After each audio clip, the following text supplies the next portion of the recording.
ladies and gentlemen, welcome back to the Drive the Engineer. I'm JR. I have peanut and coconut in here with me. My office, we're flipped around from the way you guys have usually seen it. Still setting this up. Try to bear with me, but we're remodeling this room for me. Haven't made a video in a while. That's mostly by choice. I've just been enjoying summer and the weather and a little peace and quiet. I have the hiccups, of course, now that I want to start a video and I don't have a beer or anything up here. But anyway, today I want to talk about the subject of rust proofing and the method that I use. I'm here in Michigan. You'll hear people act as if you just can't have anything nice in Michigan, and the people who live here are like, oh, it's typical Michigan rust, what are you going to do? And the people who don't live here just think everything rots away or act stupefied like they've never seen a rusty vehicle before. It's not that hard to take care of your vehicles. I posted several videos on this in the past. I'm going to cover this a little more in depth now that I happen to have the tank off my Ram to replace the lift pump. This is what I do when so we'll just talk first of all. If you have something and you just want to protect it, what you need to do is stop. Rust is oxidation. Steel and everything based on steel is made out of iron, and iron is made out of iron oxide, which is rust. When you dig iron up out of the ground, it's rusty. When it interacts with the air, it rusts. It turns orange, red, like Mars. So anytime that iron or anything based on iron is exposed to oxygen, it'll start to rust, especially in the presence of moisture. It has nothing to do with Michigan, New England, Pittsburgh, salt. I mean, those are factors that accelerate the process, but it's just a simple fact of life. So your number one goal in preventing rust is to prevent oxygen from getting to the surface. That's what paints do. That's what powder coats do. That's what Cerakote does. That's all this stuff is an attempt to stop rust from returning to its natural form. So there's a bunch of methods out here. You've probably heard of some of them. Maybe you haven't heard of some of them. There's more than this. There's fluid film. It's really popular. This is an oil and a wax and a spray. There's wool wax. This is what I use on my wife's vehicle because it smells really nice. It smells like lanolin hand cleaner. And you know, she's a wife, so she's sensitive to smells. Both what they have in common is they're an oil and a wax, and putting that over metal prevents oxygen from reaching the surface. There's crown with a K, which is real popular around here. People love to just go get their stuff crowned. Z-Bart used to be real popular, not so much anymore. When I was a little kid, I actually literally thought that Z-Bart somehow made cars rust because I always saw the stickers on rusty cars. It's all a method of stopping the oxygen from reacting with the metal. That's all it is. Things you don't want to do are rubberized undercoating, bed liner. People always want to, this just happens to be a Linex place that offers it. People always want to gravitate towards bed liner and stuff because it's tough, and you know, they see it as tough. You'll get chips, you'll get sags. It's impossible to prep the surface well enough for it to stick to. You just really don't want to go that way. It's just not the way to go. So what I do, and I'm too far forward here. Of course I don't have, and I'm still hiccuping, so enjoy that. I had the bed off my Ram to I don't know why I have all these other extra images in here. I had the bed off my Ram to replace the lift pump in the tank. And this is what it looked like when I started. So it's really dirty. It's mostly painted, but it's got a bunch of rust started pretty much everywhere there's a weld. So what probably happened is it rusted from the inside out. The weld came up under the paint. The paint is, you know, good enough, but not awesome. And so here we are. Haha. Thanks, Matt. F you. I don't know why these pictures are going wildly out of order. Anyway, after a power wash, it looks like this. This is power wash and sandblast. This is power wash and paint. I really don't have my shit together today. Peanut! This is what it looks like after a straight up power wash. Degrease, simple green, power wash. This is what it looks like. In 6 or 7 years, this stuff's going to be a real problem. This frame is heavy duty 1/8 inch steel or better. But in 6 or 7 years in Michigan, if I didn't care for this, this would be a problem. My truck's a 2018. You know, we would have had cross member failure or maybe coil bucket failure. This rear track bar might have come off. The shock mounts might have come off. I'm a long ways away from having a problem, but not so far. So this is after I took a wire wheel and my sandblaster to some of the worst spots. Looked a little better. You see my sandblaster in the back. It's a Harbor Freight pressure pot with an Ameriblaster kit on it. I don't get anything from Ameriblaster, but their shit works tits for me. So my camper's in the background of all these. You'll see some videos on the camper soon. So yeah, I didn't do a great job because I don't really have to do a great job. Here it is, covered in Rust-Oleum heavy metal primer. I just brush this shit on. I take it out of the can. I brush it on. I brush it on. I brush it on. I don't spray it on. I don't HVLP it. I brush it on. I glob it on. I put it on super thick. I want to have a huge barrier between my steel and the oxygen. I'm not going for points. I'm not going for show car quality marks. I'm just going for, I'm going to own this truck for another 4 or 5 years, and you know, I'd like it to be presentable for the remainder of that time. So for the low cost of $65 or so, here we are. I did 2 coats. They were both heavy of the primer, and then I did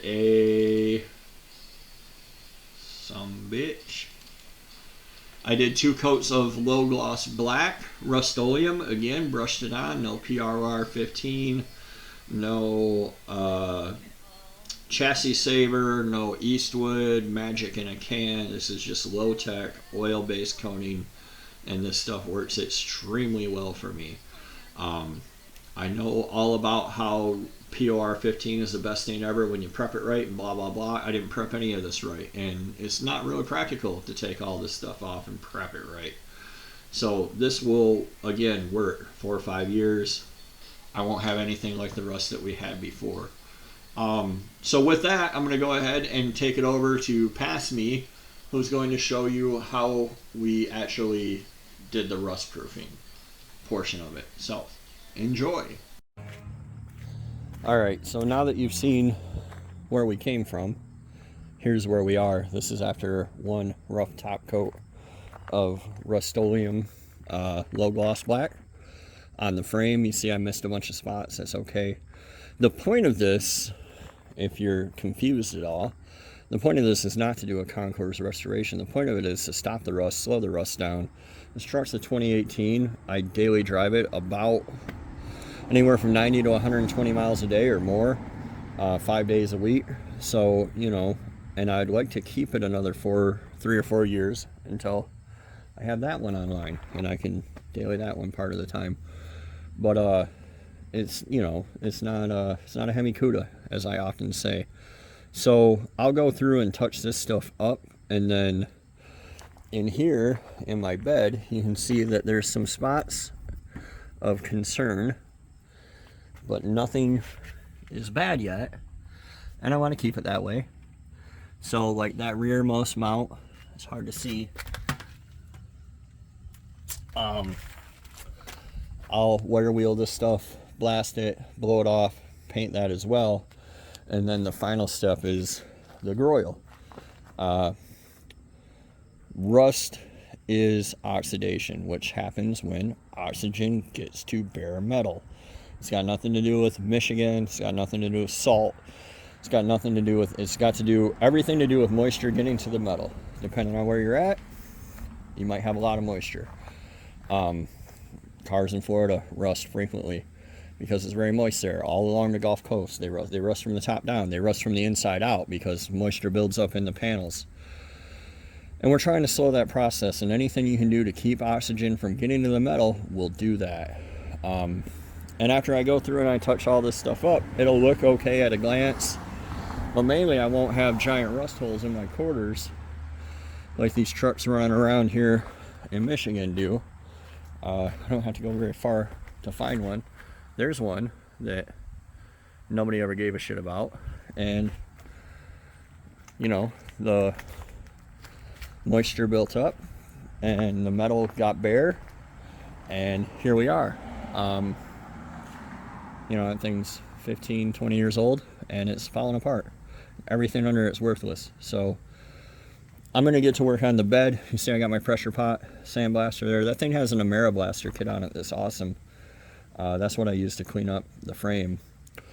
Yeah, I'll clean that up, get it touched up, and hopefully get this bed back on here today. Because I really, dailying that thing in the city is kind of a chore. So I'll bring you guys back.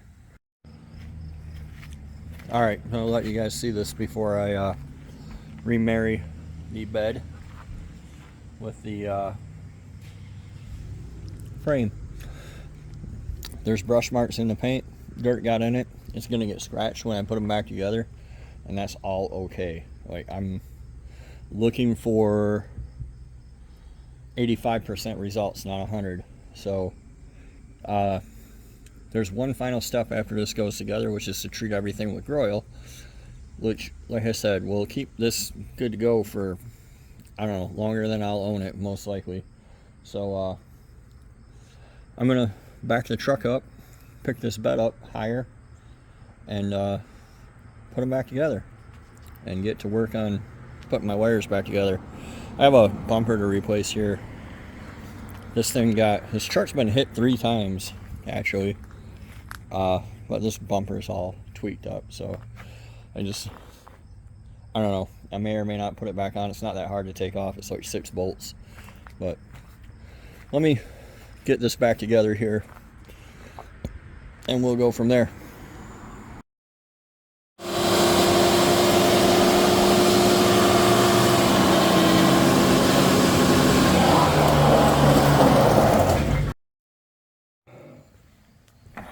Alright, so the final step was not that, but that was fun.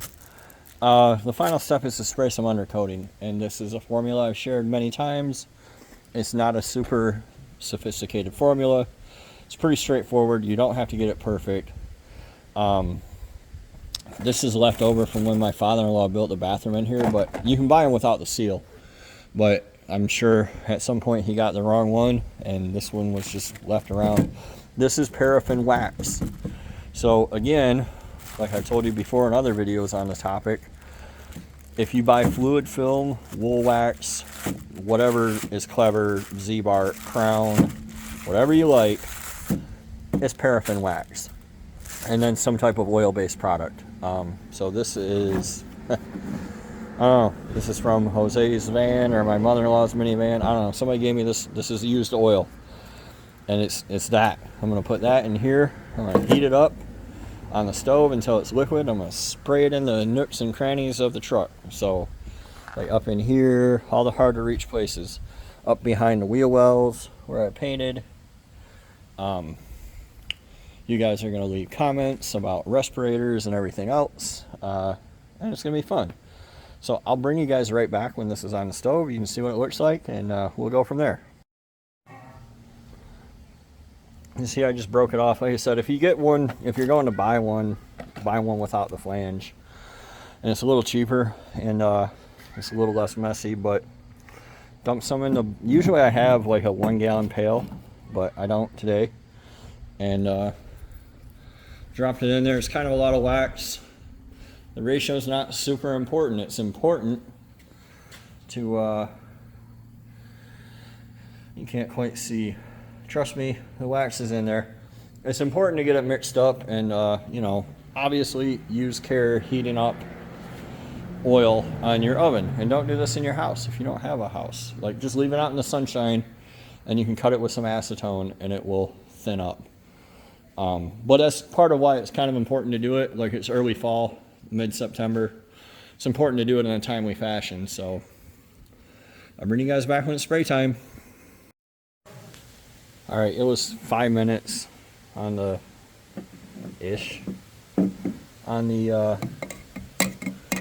stove top there. There's still a chunk in there, but you can see how it clings now. It doesn't cool down super fast, so you don't have to like rush like crazy or anything. It'll stay like this for a good while. Obviously, don't burn your dick off. But I'm gonna get my gear on and I'll set the camera up here and you guys can watch me spray.